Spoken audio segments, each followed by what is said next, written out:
happened on the 7th of August, 1908. The three archaeologists weren't on their site here above the village. They'd retired to a nearby tavern to sample some of the local vintage. It was one of their workmen who made the discovery. He pulled from the mud the figure of a woman, completely intact. It was a statue, and it was 25,000 years old. The three archaeologists soon started squabbling over which of them would get the credit for the find. Theirs was a feud that was never really settled, but they did decide one thing, a name. They called her the Venus of Willendorf. Now, if you're a little surprised that nomadic people lugged this thing around with them, then don't worry. This isn't the real statue. This is just 4 inches high, carved of limestone, and quite dinky enough to be carried from place to place by the nomad who created her. Now, the term Venus could be applied to just about any female nude from the past, but there's something particularly special about this little lady. She's special, in fact, in a way that those three archaeologists could never have predicted. She's certainly far too grand to live in Willendorf. That's why she stays here, in the Natural History Museum in Vienna. Despite a vast collection of artifacts from around the world, this Venus is the museum's most prized possession. It's not every day you get to carry a piece of limestone worth $60 million. She's an outstanding relic of our ancient past. But she's also more than that.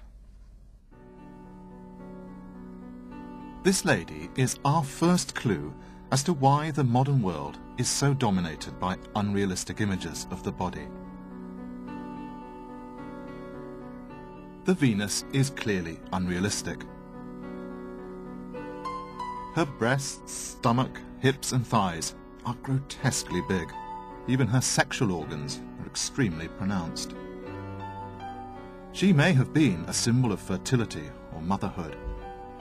But that doesn't explain why her arms are almost non-existent, why her face isn't shown at all.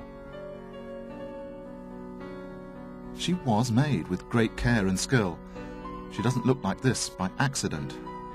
This is all deliberate. For some reason, the people who once hunted and lived in these hills felt compelled to exaggerate some parts of her body and ignore others completely. What's more, they were not alone. It seems that this compulsion continued for many thousands of years. Let me show you what I mean. Imagine that this line of trees represents the entire history of us as a species, modern human beings. We've been around for something like 150,000 years. Well, it wasn't till around here, that's about 80,000 years ago, that we began to make anything that you would ever call art.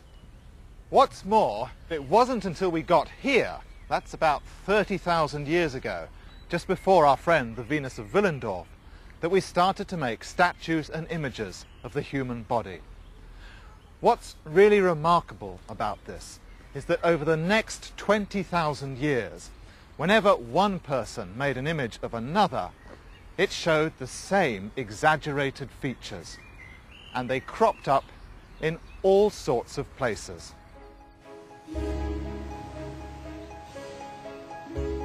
From the Russian steppes to southern Europe, wherever people made statues of the body, they exaggerated the same key features and utterly ignored others, just as they had with the Venus of Willendorf. But why? What drove early humans to do this? Why were they more stimulated by images like this? It's a question that's baffled experts for years. But now one man believes he's found the answer. He's not an archaeologist or even an expert in art. He's a brain scientist. I think it's fair to say that until about 10 years ago, I had absolutely no interest in art. And I started asking myself, as a neuroscientist, why are these images so beautiful? And this raises the question, what is art? Why is art beautiful? How does it work? What's going on in the brain of the viewer when you look at a great work of art? Professor Ramachandran wondered if there was something about the brains of ancient humans that explained why the Venus is the shape she is.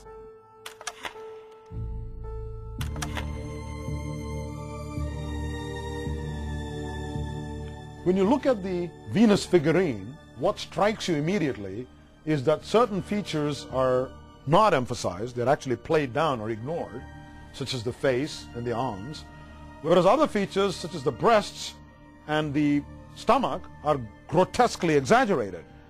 And the question is, why did the artist do this? What was going on in the artist's brain when he created this image?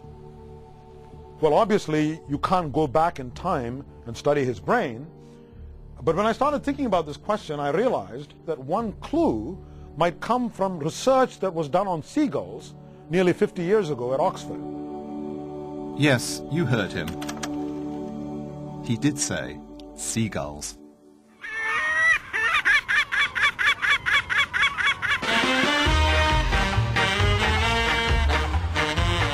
Professor Ramachandran began to wonder if a herring gull colony, like this one on the coast of Spain, could provide an answer.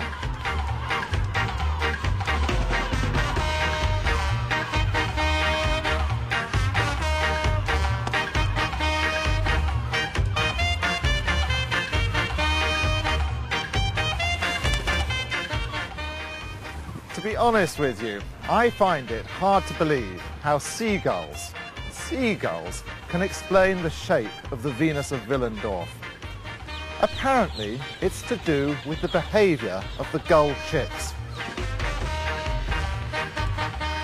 Professor Ramachandran became interested in scientific research into the chicks of herring gulls.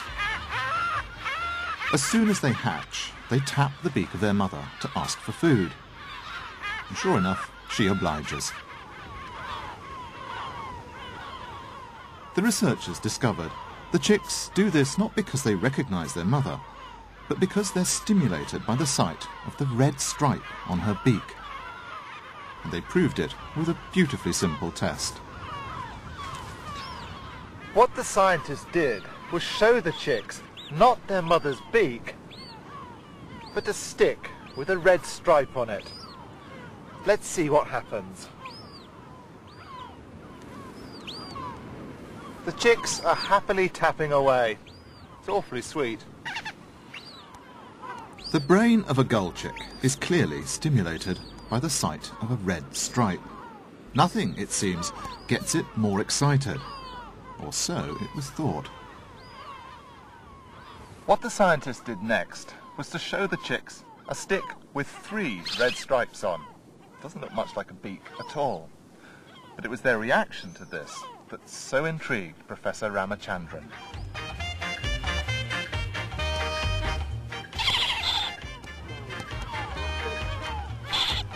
Can't get enough of it. Just look at that. The chicks are tapping not only more often, but more enthusiastically than they did with the stick that only had 1 stripe on it. Even when I offer them a choice, the chicks prefer 3 red stripes to the single one. It even ignores the single stripe.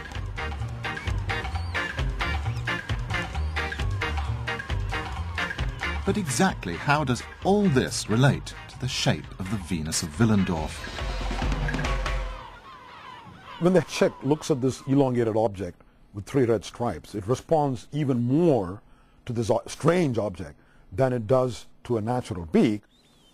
So what I'd like to argue is that if seagulls had an art gallery, they would take this long, thin stick with the 3 red stripes, hang it on the wall, pay millions of dollars to purchase it, worship it, call it a Picasso.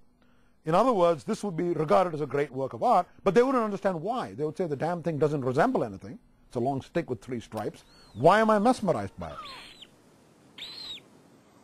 And I think there's an analogy here in that what's going on in the brains of our ancestors, the artists who were creating these Venus figurines, were producing grossly, almost grotesquely exaggerated versions, the equivalent for their brain of what the stick with the 3 red stripes is for the chick's brain.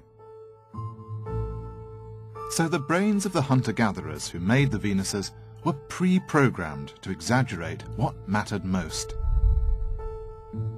They were living in a harsh Ice Age environment. Features of fertility and fatness would have been highly desirable. So their brains compelled them to exaggerate these features above others. But can a primeval instinct really explain why all human beings create unrealistic images of the body? This herring gull theory suggests that the Venus figure looks the way she does simply because of how the brain of the person who made her was wired up. Well, if that was true for the nomads, it should also be true for people who came after them. Let's find out.